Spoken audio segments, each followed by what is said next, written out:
Priscila, eu já fiz o convite. Boa noite, Danilo. Pronto. Boa noite, Priscila, tudo bom? Boa noite, tudo bom. Vamos esperando as pessoas entrarem. Boa noite, Joelma. Joelma também já está entrando, para a gente poder começar. Ok. Estou ainda me adaptando às novas tecnologias, mas com o auxílio das amigas a gente vai aprendendo.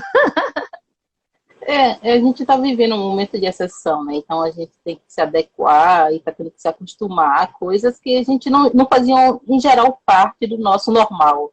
E que, com Verdade. certeza, quando esse período passar, elas com certeza vão estar incluídas no nosso novo normal. Que nós não vamos voltar a sermos o que éramos antes, né? Então, é, a, a, essa inserção maior dos recursos tecnológicos e tudo mais vai estar cada vez mais presentes, não só na nossa formação, no nosso dia a dia profissional, mas também acho que nos processos de formação, da graduação e tudo mais. Verdade, a gente vai acabar se acostumando a fazer muitas atividades através dos recursos tecnológicos. E a gente acaba Sim. conhecendo também muita gente, muitas pesquisas bacanas. E acho que me diminui um pouco algumas barreiras. Você pode Verdade. participar de eventos em outros estados sem necessariamente você ter que viajar. Então, isso também é muito interessante, por um lado. Boa noite a todos. Estamos esperando a entrada de mais alguns ouvintes para poder começar a live. Isso para cair.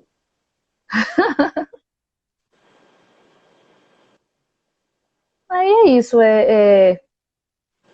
participar, fazer essas lives. Estou encontrando tanta gente bacana, encontro colegas em lives. Está sendo bem divertido.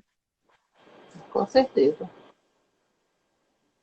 Vamos esperar, Priscila, mais uns 2 minutos para a entrada Certo? de mais pessoas e a gente começa. Fomos Ok. muito pontuais.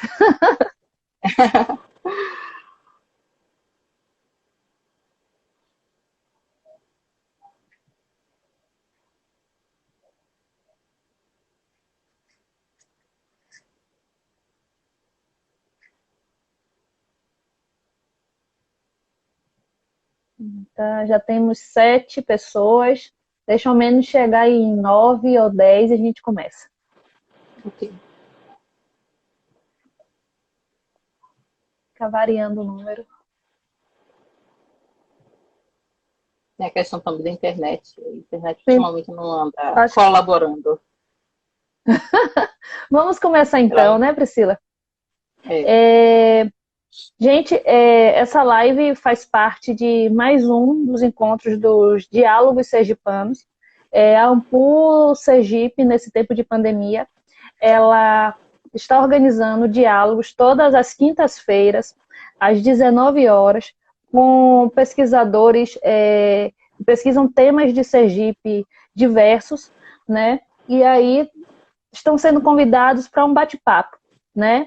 E na live de hoje, convidamos a professora Priscila Maria de Jesus. Ela é professora do Departamento de Museologia. Ela é museóloga formada pela Universidade Federal da Bahia e mestre em crítica cultural pela UNEB. A professora tem desenvolvido diversos trabalhos que versam sobre patrimônio, sobre cultura sergipana, e esses trabalhos, além das publicações da professora, também podem ser observados tanto nas atividades de pesquisa quanto de extensão que a professora desenvolve no âmbito do Departamento de Museologia da UFS. Bom, professora, é um prazer tê-la aqui conosco, né, dividindo essa live, contando um pouco, né, da sua história, da sua relação com o patrimônio sergipano. E aí eu lhe passo a palavra para que a senhora possa conversar um pouquinho com a gente. boa noite a todos e a todas. É um pouco estranho, Sura, está me chamando de senhora, já que somos colegas de trabalho. É, é, Estranho. agradecer a todos, né, agradecer o convite da Ampul Sergipe para poder estar conversando. Eu acho que é mais um conversar aqui nesse momento.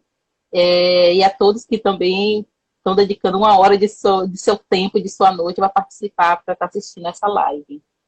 Eu vou falar um pouquinho, eu vou fazer uma contextualização, eu vou falar um pouco dos projetos, quem vê já está pelo Lab Expo, né, que é justamente o laboratório de expografia do Departamento de Museologia, de onde a gente desenvolve grande parte desses projetos que a Sura identificou, que fala sobretudo sobre o patrimônio sergipano, seja os museus, seja os recursos tecnológicos nesses museus, ou a falta de recursos, as possibilidades que podem ser criadas a partir desse patrimônio sergipano.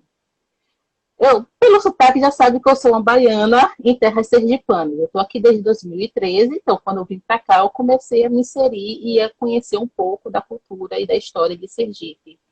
E isso permitiu que a gente compreendesse um pouco melhor o processo de formação tanto dos espaços dos museus quanto das coleções. A formação do patrimônio sergipano ele vai seguir a lógica da formação do patrimônio nacional, que justamente é um espelhamento das políticas preservacionistas que são desenvolvidas na França com a Revolução Francesa, e a noção de patrimônio acaba sendo incorporada justamente a mesma, ou muito semelhante a partir da que é criada nessa França revolucionária.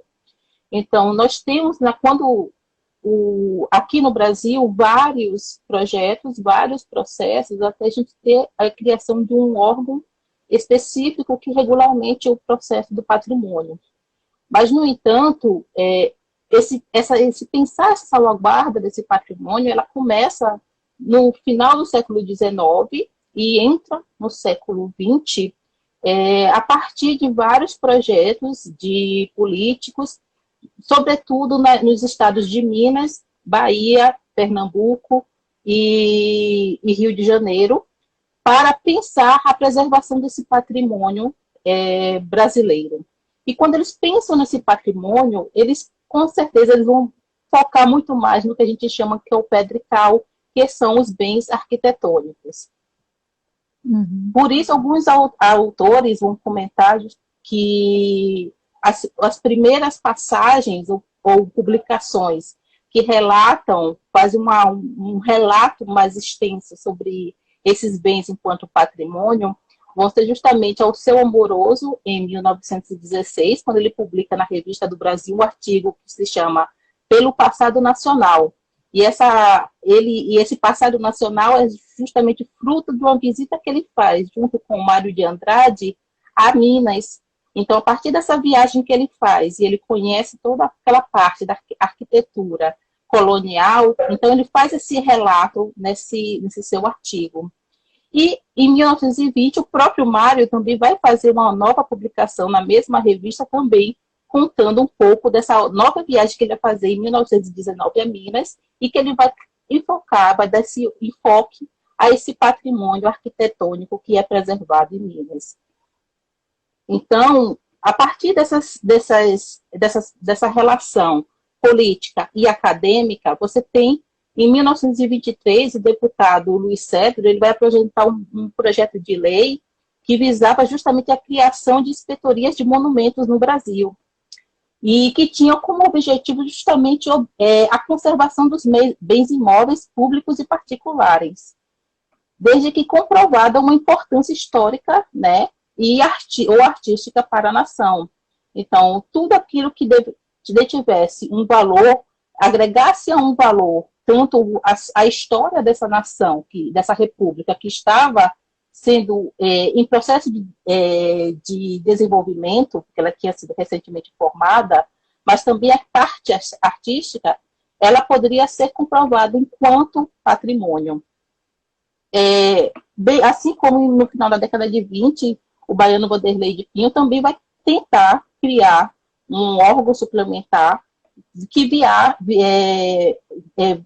possibilitasse a criação também de inspetorias ou de órgãos que fosse possível fazer essa salvaguarda. Então, você tem uma preocupação muito grande a partir da segunda década do século XX. Por quê? Porque se você tem no final do 19, no meados para o final do 19, a criação dos grandes museus nacionais aqui, né, no Brasil, ou os grandes museus brasileiros, que vai ser o GELD, o Museu Histórico, entre outros, o Museu do Ipiranga. Então, depois começam a se pensar as leis para salvaguardar aquilo que não está dentro dos espaços do museu.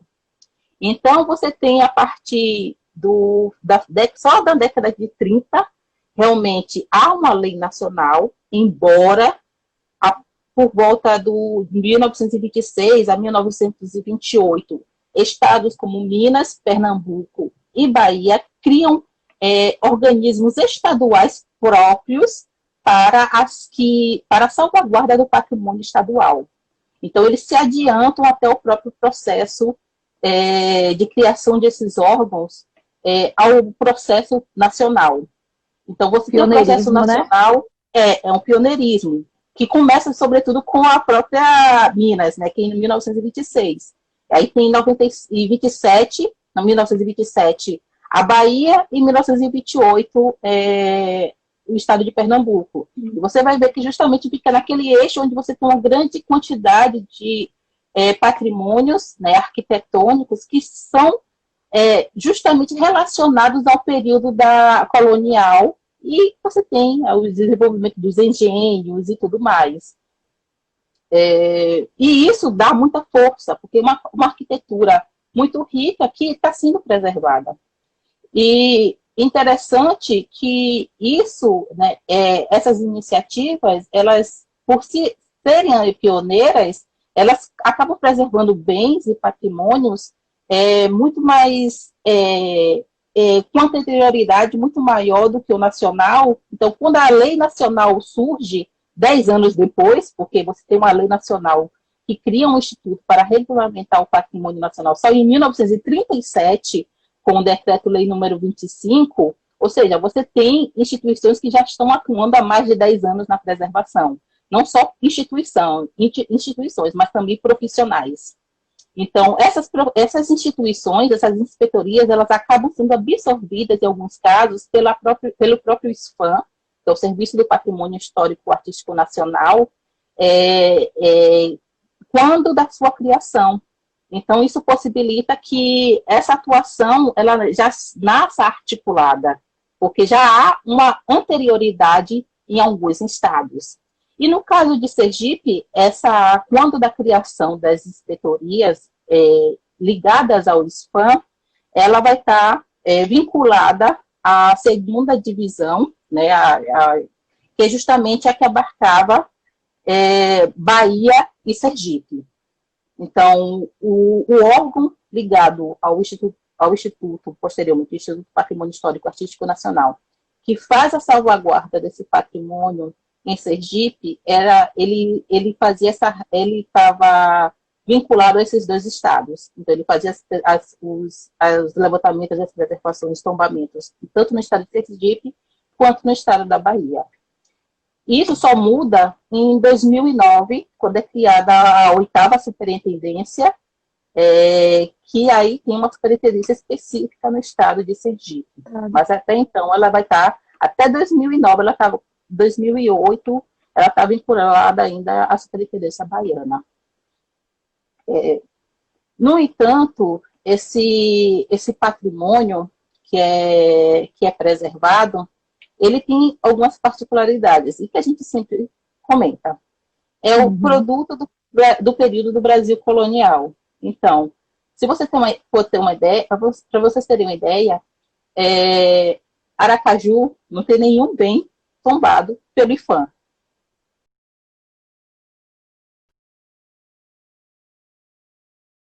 Tudo você tem vários bens que podem ser classificados ou podem estar inseridos nesse processo de tombamento federal, mas que não estão.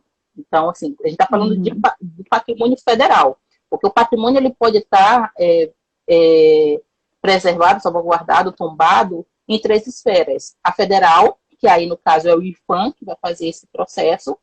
A estadual, então, o próprio Estado vai criar leis e órgãos específicos que façam esse processo de gerenciamento desses bens que serão tombados, no caso de bens materiais, e leis específicas municipais. Então, tem os decretos que podem tombar determinados patrimônios.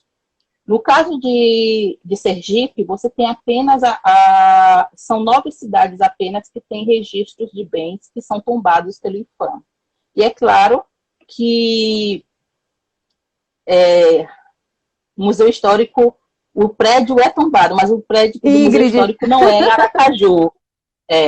Não é em Aracaju, é em São Cristóvão. Então, a gente está falando que na Aracaju não tem nenhum bem tombado pelo IPHAN. Então, você vai ter os grandes, né? A maioria dos bens eles vão estar entre a cidade de São Cristóvão e Laranjeiras, que são justamente a antiga capital, e Laranjeiras, que era uma das principais cidades, justamente naquele período colonial da produção de açúcar, dos engenhos. E que tem todo esse desenvolvimento econômico atrelado a isso, que não era pouco. Então, você tem um resquício muito grande e um poder econômico muito grande daquela época que resultou justamente nesses bens. Ela está dizendo que é verdade. Então, se você for pensar, até ano passado, tem as cidades que é justamente Laranjeiras, os municípios de Laranjeiras e São Cristóvão, que são tombados, né, pelo conjunto arquitetônico e paisagístico, então é um tombamento muito maior, que são os seus centros, então é um tombamento de grupo, não é um tombamento individual. E você tem outros tombamentos individuais, que aí você tem o conjunto ferroviário, que é justamente a linha férrea, que fazia a ligação, que saía de Salvador, que passa por Alagoinhas, que é a 4ª linha férrea mais antiga do Brasil. Então, ela começa em Salvador, passa por Alagoinhas, sobe, vem para Propriá, e de Propriá ela vem para aqui, em direção a Aracaju. Então, é a 4ª linha férrea mais antiga do Brasil. Então, ela foi criada em 1800, por volta de 1850. Em 1870, ela já estava sendo em atividade, entre 1870 e 1890. Então, você tem um patrimônio ferroviário, que ele é tombado, justamente dessa linha férrea que ela tem, que ela acaba também fazendo com que as cidades elas mudem seus focos de atuação. Até algumas cidades, por exemplo, na Bahia, tem essa mudança do centro da cidade em virtude da construção das linhas férreas, da linha férrea. Então, a cidade muda em virtude disso. Você tem as cidades também, Boquim e Propriá, né? E a quantidade de sítios arqueológicos, que é muito grande.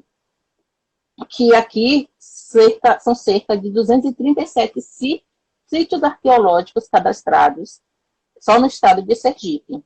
E que eles estão sob justamente essa proteção do IPHAN. Então, você tem um patrimônio, para o tamanho do estado de Sergipe, um patrimônio material muito grande e muito vasto. Muito vasto. E ele sobretudo, retratado a partir do século XVII, XVIII, quando você está falando dos seus bens arquitetônicos.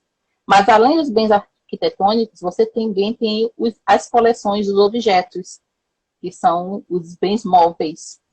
E esses bens móveis, eles também eles foram completamente inventariados entre os anos de 2005, 2003, aqui no estado, a partir do Inventário Nacional de Bens Móveis Integrados, que era uma ação que abarcou praticamente todos os estados e que consistia justamente no levantamento por instituição dos bens que ela possuía em suas dependências. Então, o IPHAN fazia um novo registro,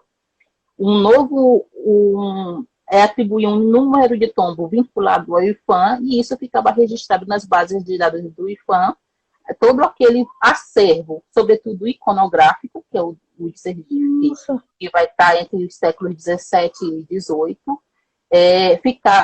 foram levantados pelo IPHAN. Então ficou assim um casamento, Priscila, do patrimônio e também dos bens patrimonializados e dos bens musealizados? Houve tipo quase que uma junção? Sim, você tem um patrimonializado, que é justamente esses tombamentos, que sobretudo no que tange para o patrimônio arquitetônico, e você tem depois o inventário específico dos bens que estão musealizados, sejam nos museus, sejam nas igrejas, que eles são levantados e arrolados pelo IPHAN. Então, o IPHAN tem uma relação disso. Agora, é interessante disponível para encontrar no site do IPHAN? Não. Esses bens, eles têm o que a gente chama de sigilo, então você não tem acesso a esses arrolamentos, a não ser que você seja pesquisador.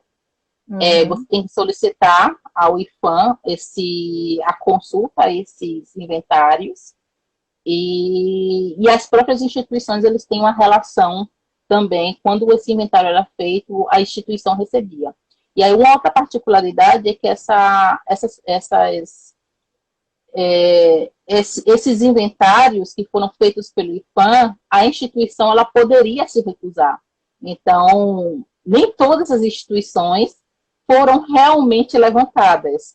Então, apenas aquelas que autorizaram a entrada desses servidores ou desses profissionais que eram contratados pelo IPHAN para fazer esse levantamento, fizeram esse mapeamento. Eu sei disso porque assim, eu não trabalhei nesse inventário aqui em Sergipe, mas quando eu estava na graduação, eu fiz parte do inventário, de uma das etapas, as duas últimas etapas que foram feitas na Bahia. Então, eu estagiei dentro do IPHAN justamente acompanhando esse processo desses inventários.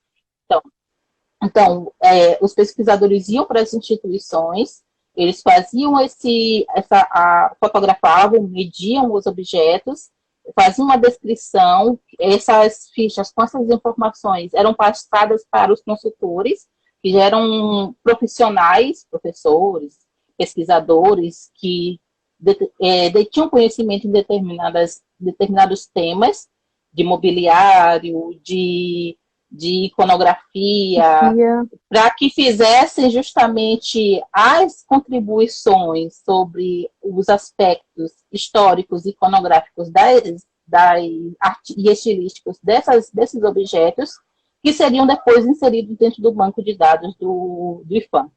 Então, é uma informação esse processo muito pouco divulgada. Sim, porque é muito mais restrita.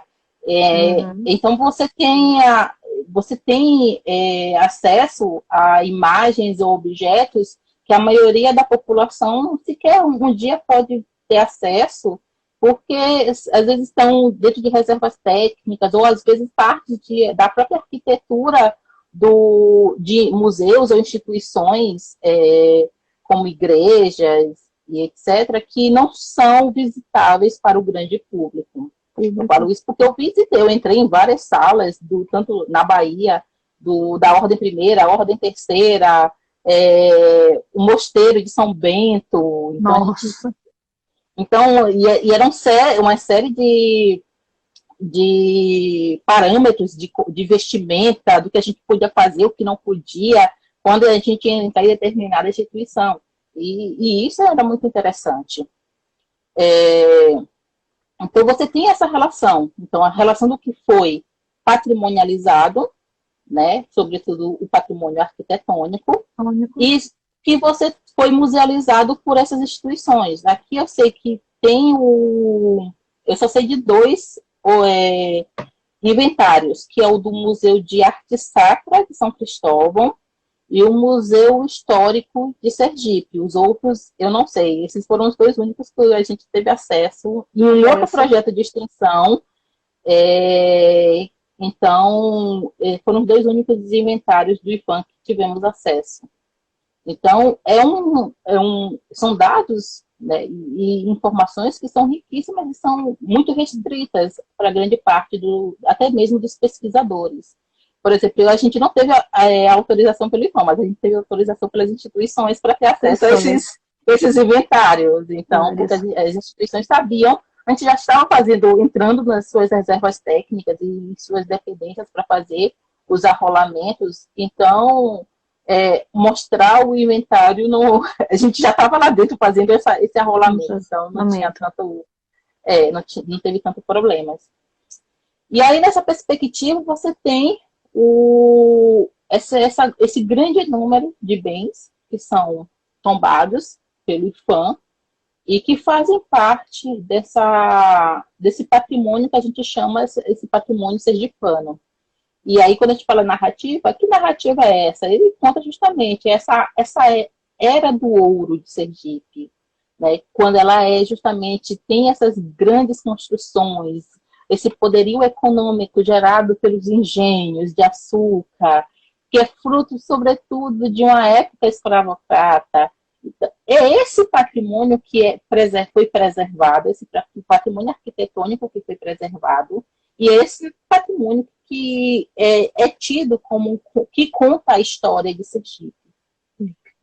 Para além, dentro desse conjunto arquitetônico, a gente vale ressaltar a Praça São Francisco, que fica lá em São Cristóvão, que ela é tida como bem da humanidade, justamente pelo seu valor, não só enquanto arquitetura, ou seja, o conjunto, a vista de um todo, que engloba tanto o Museu Histórico, o Museu de Arte Sacra e toda aquela parte que está ali ao redor, mas também a história de formação daquela praça. Se a gente for pensar na praça em si, em termos estéticos, ela não tem a praça em si, tantos elementos que possibilitem essa sua formação ou atribuição enquanto patrimônio. Mas o seu contexto dentro daquele conjunto arquitetônico e a sua historicidade permite justamente com que ela seja tida com a questão do arruamento. A questão do arruamento ibérico, né, o traçado. Sim, mas lembrando que até a década de 80 ele não tinha aquelas pedras, ela era totalmente de terra. Então, isso é uma coisa muito mais recente. Então, você tem... Acho que está vinculado à questão do traçado urbanístico, né, das ruas. Sim, porque ela se insere naquela lógica do traçado que é ibérico, que você vai ver que é muito o formato das ruas, o estreitamento, a forma como são dispostas as casas, que se você for, por exemplo, para o Pelourinho ou para Ouro Preto, vai ser muito semelhante. Então, porque elas têm esse espelhamento dessa lógica arquitetura e urbanística ibérica. No entanto, eu sempre ressalto e eu acho que é interessante a gente ressaltar, que, para mim, uma das coisas que tem mais destaque em termos de patrimônio no estado de Sergipe vai ser o patrimônio material. Porque, a meu ver, comparado com outros estados, o número de grupos e a representatividade desses grupos é muito maior do que em outros. Então, o patrimônio material aqui de Sergipe, ele é muito vasto. E cada dia que passa, você tem novos que são agregados e incorporados nesse registro do patrimônio. Interessante que, embora o estado de Sergipe ele não tenha um órgão específico, né, para a preservação do patrimônio, que nem, por exemplo, a Bahia tem, que é o IPAC. Aqui tem o Departamento de Patrimônio Histórico Artístico Cultural, que ele está vinculado à Secretaria de cultura, mas o que é dito ou não considerado como patrimônio, ele passa pelo Conselho Estadual de Cultura. Então, é um conselho que vai fazer justamente esse levantamento e esses dossiês ou pareceres relativos ao que é considerado, o que vai ser preservado dentro do Estado ou não. Nos últimos anos, você tem um crescimento muito grande do que a gente chama do patrimônio material, como eu falei. A maioria das últimas determinações passam justamente pelo campo do patrimônio material. E é interessante que esse conselho ele é formado por pesquisadores, gestores, pessoas da comunidade, mas que têm uma ligação com a cultura. No entanto, se tem as coisas boas, sempre tem um porém. Você tem os casos que também, por parte das assembleias legislativas, que elas determinam o que é e o que não é patrimônio. E aí não é às vezes um estudo tão específico, eles são proposições de políticos, e aí você tem interesses pessoais, políticos. É claro que o patrimônio sempre passa também por esse interesse, por uma zona de interesse, mas aí é muito mais específico para determinar aquilo que é ou não patrimônio. Eu não achei, quando eu fiz uma pesquisa aqui em Sergipe, nenhum caso tão grande que nem eu encontrei na Bahia, que a Assembleia Legislativa de Salvador determinou a Bíblia como patrimônio material da Bahia, de Salvador. Você tem umas coisas assim que quando a gente pega, a gente fica, que é isso verdade? Então, eu não achei nada nesse sentido. Então, foi uma boa coisa. Então, mas justamente eles ainda marcam nesse sentido de pensar o patrimônio material, que, se a gente for pensar, um número grande, há um número muito grande de grupos culturais aqui do Estado, e que é interessante que não se pense só na preservação, ou no seu registro quanto patrimônio material, mas pensar também em políticas públicas específicas para a manutenção e continuação dessa prática. Porque muitos, quando você tem a nova geração, eles acabam não tendo interesse, porque não tem aquele retorno. Pensar o patrimônio a serviço do desenvolvimento local, como diz o Varini. Sim, pensar ele dentro dessa lógica que possibilite também uma rede de sustentabilidade para aqueles que desenvolvem essas práticas. Então, não é uma questão assistencialista, mas como esse patrimônio pode gerar recursos para a manutenção daquela comunidade. E isso é importante, porque elas não vivem de ar, não vivem de artigos científicos, elas têm necessidades específicas, seja para a formação das suas indumentárias, e isso é tirado do próprio bolso deles. Como eles fazem, às vezes, as viagens para se apresentar em determinadas festas e tudo mais. Então, isso é muito importante, quando você pensa a preservação desses grupos, também criar estruturas que amparem esses grupos, para que eles continuem, que eles não se acabem e eles continuem cumprindo a sua função de preservação e disseminação do patrimônio imaterial sergipano. Porque o patrimônio imaterial de Sergipe é uma forma de se valorizar a cultura afro, né? Dos afrodescendentes. É muito forte. Sim, a grande parte dessa produção imaterial ela tá relacionada à cultura africana.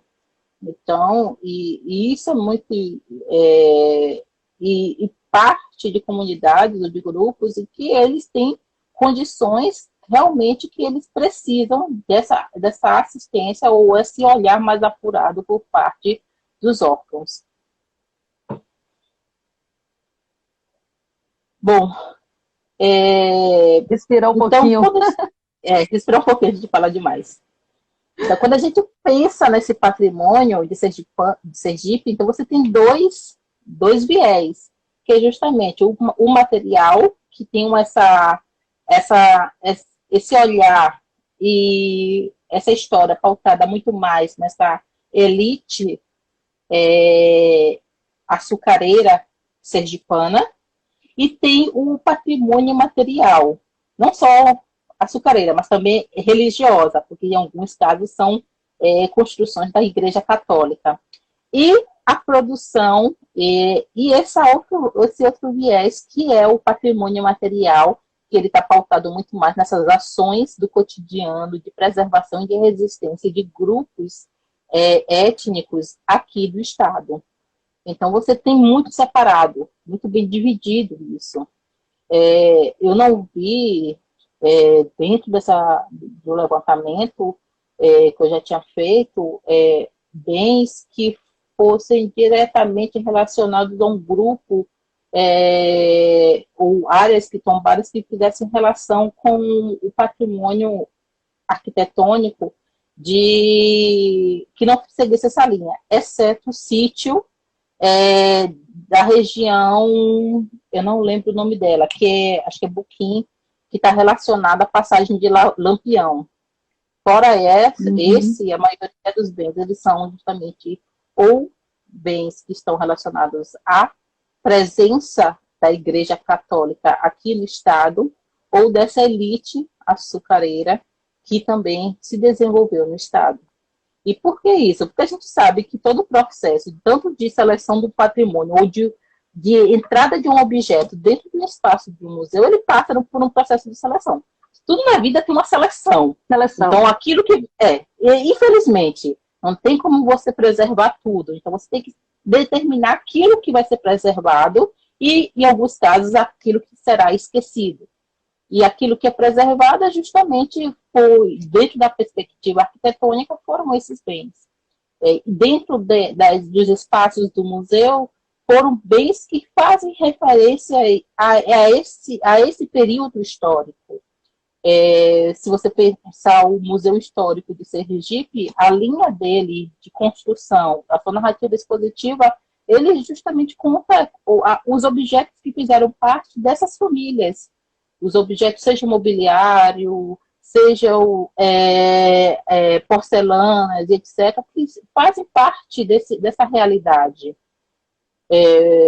Você tem algumas exceções quando você parte para alguns outros museus mais específicos, como o Museu Afro, a parte superior, que justamente você tem, não é inferior, o primeiro térreo, a parte do térreo, você tem ainda uma manutenção dessa mesma narrativa, que são os bens provenientes desses espaços que fazem parte da elite açucareira e que eram os donos dos escravos. Mas quando você sobe e passa para o primeiro piso, você tem justamente os bens que fizeram parte desses grupos de resistência, que são justamente os terreiros, os espaços de candomblé da cidade do estado ali, da cidade ali de Laranjeiras, que se formaram ali na cidade e que deixaram a sua contribuição, doaram objetos para o estado para o Museu Afro. Embora a gente tenha que destacar que tem que se pensar na hora de construção dessa narrativa, dar um enfoque maior nessas formas de resistência, porque ele não está ali presente. Porque o museu ele não transparece essa riqueza cultural do Vale do Cotigiba. Não transparece, então você tem uma falha exatamente da construção da exposição, do discurso. Então, ela precisa realmente amarrar um pouco mais, ou muito mais, essas formas de resistência, porque o candomblé em si é uma forma de resistência desses grupos. Porque há os impedimentos, há o que a gente chama dos quebras que ocorreram, sobretudo, no início do século XX, justamente para impedir a prática dos ritos religiosos desses espaços, e, no entanto, eles se mantêm, eles se perpetuam e chegam até hoje. Então, porque houve essa resistência desses espaços. Só que isso, como foi feita essa resistência, como foi feita essa rede, essa articulação por esses espaços, não está ali presente na narrativa. Porque então, é bem específico. Sergipe tem acervos, frutos de apreensão. Hoje está havendo uma discussão muito grande acerca desse patrimônio. O IFAM, no Rio de Janeiro, ele tem o acervo denominado pejorativamente de Museu da Magia Negra, que tem diversos grupos da Baixada Fluminense que estão pedindo a repatriação. E Sergipe, ele também tem coleções, frutos de apreensão, e quando se é exposto objetos da cultura negra, como você bem falou, a narrativa não condiz com a realidade da pluralidade das manifestações culturais, né? A gente não Exato. vê os grupos culturais nos museus. Exato. E quando vê, você não tem essa relação muito maior com a sua historicidade, a historicidade desses grupos e dessas comunidades.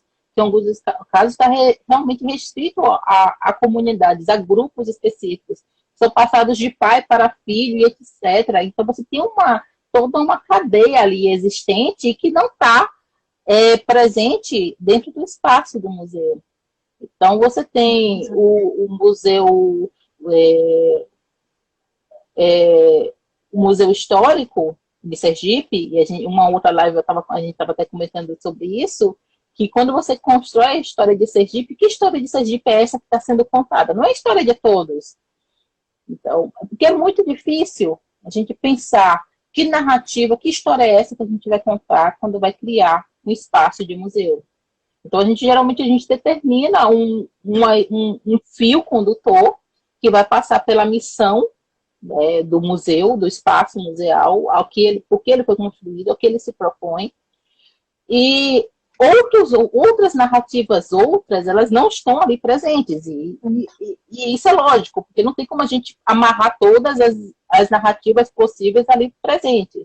No entanto, aí eu sempre falo que o interessante é quando a gente parte para a museologia crítica, eu prefiro trabalhar com a peça da museologia crítica. Que você, dentro desses espaços, você pode atrelar outras narrativas além daquela principal existente. E essas narrativas, elas vão passar justamente por aquelas que não são priorizadas ou que você não vê dentro dos espaços do museu, que é justamente as relações de gênero, de etnicidade, de racismo, entre outras, que você pode estar passando, estar contando também a partir da história, dos objetos ali presentes. Então, você não precisa ter novos objetos, é simplesmente reorganizar exposições temporárias. Exato, não precisa nem reorganizar a exposição de longa duração, porque a gente sabe como é complicado mexer na exposição de longa duração, não só complicado, mas custoso para o espaço do museu. Mas pode pensar exposições temporárias com acervos que estão dentro de suas reservas técnicas e pensar outras abordagens, trazer novas leituras e interpretações por parte daquele objeto. Então, leituras que passam justamente por essas que a gente não vê dentro do discurso oficial dessas instituições que são os museus. Por quê? Por que a gente precisa disso? Porque os museus, eles são espaços sociais. Então, não tem que... Não, eles servem, eles são criados para servir a sociedade. A comunidade. A sociedade em que eles estão inseridos. E essa sociedade não é só uma, ela é plural. Então, quando você pensa dessa perspectiva, então você tem que estar criando discursos outros que também deem visibilidade e representatividade a esses grupos que às vezes não estão ali representados. Então, e isso pode ser feito a partir também das exposições temporárias. Porque a gente sabe, mexer na exposição de longa duração é muito complicado dentro do espaço do museu, porque os museus eles passam por problemas que são vários. Falta de corpo técnico qualificado, falta de recursos financeiros para a manutenção até mesmo das suas obrigações diárias. Então, você pode pensar essas outras possibilidades que elas têm um custo menor e não vão estar interferindo tanto na dinâmica ou naquilo que já está ali. Porque se a gente for pensar ou for refletir a partir dos manuais de expografia, eles dizem que as exposições de longa duração devem durar entre 5 e 10 anos. Exato. A gente sabe que isso não funciona. Elas duram 40.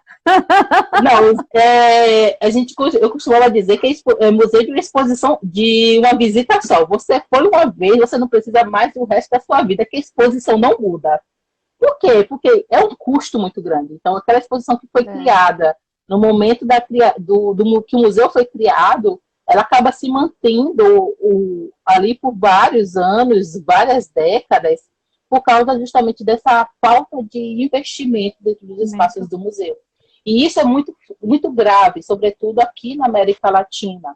Por quê? Porque os museus eles não são vistos como espaços que possam agregar valor pela nossa classe política. Porque quem determina para onde vai esse bem, o dinheiro para essas ações? É claro que passa também pelo nosso seio político. Então, eles que vão determinar justamente, eles podem criar emendas para poder beneficiar espaços museais. Só que você não vê isso. Não o vê museu isso. queima quase que todo ano aqui no Brasil, e você vê os espaços museais sempre cada vez mais pedindo socorro. Então, é interessante também que quando a gente for votar, a gente também ouça nós que somos da cultura... A política patrimonial e museal, né, desses candidatos. Exato. O que ele está propondo enquanto políticas públicas para o setor da cultura. A gente sabe que nem sempre o que eles propõem, eles cumprem. Mas é interessante ver se pelo menos há um discurso voltado para isso. Fora isso... Não, pode concluir. Não, fora isso, você também tem a questão da própria manutenção dos prédios. Por quê? Como a gente viu, eu falei no início, a maioria dos bens são tombados aqui no estado de Sergipe, eles abrigam espaços museais. Então, praticamente, tirando a CCTECA e o MAX, eu acredito que o restante dos museus do estado que foram criados espaços para abrigar coleções, eles passam são espaços que são frutos desse processo de tombamento. Então, são prédios que são adequados para abrigar coleções. O CCTECA não. O CCTECA foi criada... Foi construída específica para aquele espaço, para aquele museu, e o museu do homem do Xingó também. Você tem outros museus, por exemplo, o museu tem atualmente 35 museus cadastrados na plataforma Museus BR no estado de Sergipe. Isso não é um número certo. Porque você tem, por exemplo, eu já fiz um levantamento, e aí foi um artigo que eu publiquei, foi um levantamento do ano passado, um artigo que eu publiquei junto com minha orientanda de PIBIC, nós publicamos na Espanha, que quando a gente fez o levantamento das plataformas, a Museus BR aqui e o mapa cultural do estado, vários museus que estavam na plataforma Museus BR não estavam no mapa cultural do estado, e museus que estavam no mapa cultural do estado não estavam na plataforma Museus BR. Ou seja, tem que cruzar os dados. Tem que cruzar os dados. Você tem que ir levantando plataforma por plataforma para saber onde é que estão esses museus, porque eles não estão todos concentrados em uma única plataforma. Você tem que fazer esse processo de investigação. Então, você tem esses museus, então, para o IBRAM, o museu tem 35 museus, o estado tem 35 museus. Só que para a plataforma, o mapa cultural do estado, se eu não me engano, aqui tinha mais 17 museus cadastrados. Sendo que eu acho que só eram 2 ou 3 que coincidiam em ambas as plataformas. Então, a maioria ou estava em uma ou estava em outra plataforma. Absurdo. Muito discrepante. Sim, e aí para que você que pesquisa isso, ou que você não conhece o estado e vai pegar somente esses dados por alto, não retrata a realidade, né, museal do estado de Sergipe. Priscila, a sua análise é muito importante porque quando as pessoas cobram políticas patrimoniais, políticas museais, as pessoas pensam que a questão se encerra no tombamento, no registro de um bem Não. ou apenas na criação do museu. Mas não é só isso. Tem toda a cadeia operatória da cultura, que é o auxílio, a manutenção desses prédios, o auxílio às pessoas que fazem o patrimônio imaterial acontecer, e também da questão da infraestrutura que o museu precisa, seja para sua manutenção, na conservação, seja na criação de novas expografias que realmente narrem a história daquele povo. Então, você vem com uma análise crítica que cruza o patrimônio e os bens musealizados, né, bem patrimonializado e bem musealizado, numa crítica que mostra que não se encerra só no tombamento ou na musealização, mas que tem todo um processo que precisa ser feito com constância. Exato. Se você pensar, o tombamento é só o primeiro passo. Porque a longo prazo, você tem a manutenção daquele espaço. E a manutenção de um espaço tombado é cara. Porque você não pode simplesmente colocar ou trabalhar com qualquer tipo de material ou qualquer tipo de empresa. Então, são empresas especializadas em restauração de prédios tombados que usam os materiais específicos para a manutenção daquele espaço. Quando você vai para a preservação, a restauração de bens móveis, é a mesma coisa. Então, é um processo que é muito custoso, mas a gente tem um paralelo que quando a gente fala na inovação, né, tem um professor Domit que diz que o processo de inovação, e aí isso se aplica também no caso dos tombamentos, porque a lógica é a mesma. Nos processos de inovação, você tem dois tipos. As inovações que agregam dinheiro, ou que trazem recursos financeiros muito grandes, porque elas se inserem no mercado e geram um faturamento muito grande. Então, isso tem um retorno financeiro muito grande para quem desenvolve aquela inovação. E você tem a inovação que não gera valor financeiro, mas gera um valor agregado para a humanidade, que às vezes é muito maior do que aquele valor financeiro, que são justamente as tecnologias sociais, ou as inovações que estão vinculadas ao campo da cultura ou educação. Então, que elas devem ser justamente abertas. Mas que elas não têm um retorno. Se você quiser ficar milionário com isso, você não vai. Não vai ser um Facebook, não vai dar da vida. Porque elas são gratuitas. Então, a maioria dos casos. Mas elas agregam um valor de vida e de melhoria das qualidades sociais daquela comunidade tão grande que, às vezes, a longo prazo, a sua potencialidade e o seu valor acaba sendo muito maior. Não. Então, Priscila, nosso tempo está quase encerrando, temos só 5 minutos.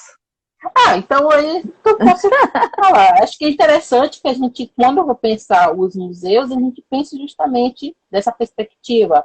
E quando a gente pensa, eles não vão... O museu não vai criar receitas milionárias. E eles infelizmente, não são autossustentáveis. Então, você precisa criar toda uma cadeia, toda uma dinâmica para que, pelo menos, ele gere receita para que possa se manter e possa desenvolver suas ações. Mas isso passa por vários campos. Você vai pensar a questão do turismo, vai pensar questões de inovação, tecnologia, etc., para justamente inserir nesse marketing, para inserir nessa lógica. No entanto, isso é algo que tem que ser pensado a longo prazo e tem que ser muito bem estruturado. Então, a grande maioria dos museus desses patrimônios, a sua função e o seu valor e a sua importância para a comunidade, ela se insere nesse sentido, desse valor agregado social e cultural, porque eles contam a sua história, eles contam a minha história, eles contam as histórias dos meus antepassados, eles contam a história daquele lugar em que eu vivi. Então, ele traz essas relações sociais que você vai vivenciar, né, dentro desses espaços e dentro desses complexos arquitetônicos. E que são muito importantes. Então, a gente paga, às vezes, para ir para uma Europa e tudo mais, e a gente tem aqui complexos arquitetônicos que são tão ou até mais representativos que aqueles outros lá.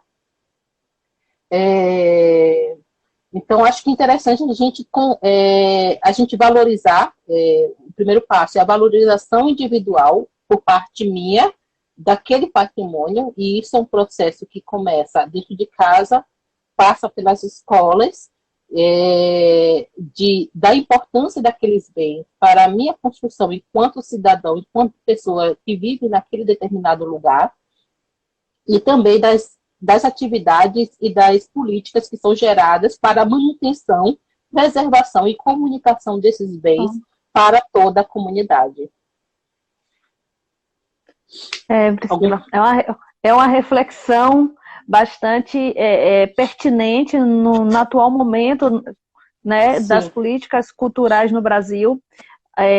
Nesse momento de pandemia, estamos enfrentando graves problemas para a manutenção de museus. Tem museus que não vão reabrir as portas, né, pós a pandemia, então estamos enfrentando um problema, já enfrentamos há muito tempo, mas ainda está mais agudo, né, a cada dia que passa. E a maioria dos museus, eles não estavam preparados para esse momento. Se você pensar no estado de Sergipe, recentemente é que o Museu da Gente Sergipana criou um processo de visitação por meio de digital, por meio do celular ou do computador.